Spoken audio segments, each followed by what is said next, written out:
Hello' everyone, কি খবৰ? আশা কৰিছোঁ সকলো ভালেই আছে। আৰু মই বস্তু এটা দেখুৱাব ওলাইছোঁ। এয়া তাকো দেহা মনে বনাইছে। এক্সামৰ সময়তে অৰ্ডাৰ দিছিলোঁ ৰেজিনাৰ্টৰ কিট এটা, আৰু তাই এয়া দেখিছেনে ইউটিউবৰ পৰা ভিডিঅ' চাই লৈ পিনে ইমান ধুনীয়া এটা সুন্দৰ ৰেজিনাৰ্ট এটা কৰিছে। চাওকচোন, সঁচাকৈ বহুত ধুনীয়া লাগিছে। আৰু ইয়াত কি কিছুমান পাত ইউজ কৰিছে। ইয়াত দেখিছেনে খিচখিচিয়া কিবা পাতৰ নিচিনা। এইটো তাকো ড্ৰাই কৰি থৈ দিছিলে, কেঁচা পাত বুটলি আনি লৈ পিনে ড্ৰাই কৰি থৈ দিছিলে। আৰু এইফালে ষ্টিকাৰ দুটা লগাই দিছে, আৰু এইফালে হাৰ্ট দুটা বনাইছে। চাওকচোন, দুফাল কৰি থৈ দিছে। এইকেইটা আকৌ জইন কৰিব তাই হেনো। আৰু কিনাৰত এয়া দি দিছে ময়ূৰ পাখি যি আছে, এয়া ৰাউণ্ডটো দি দিছে ধুনীয়াকৈ।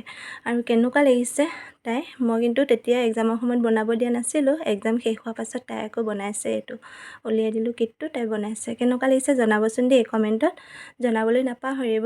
আজিলৈ ইমানেই, বাই।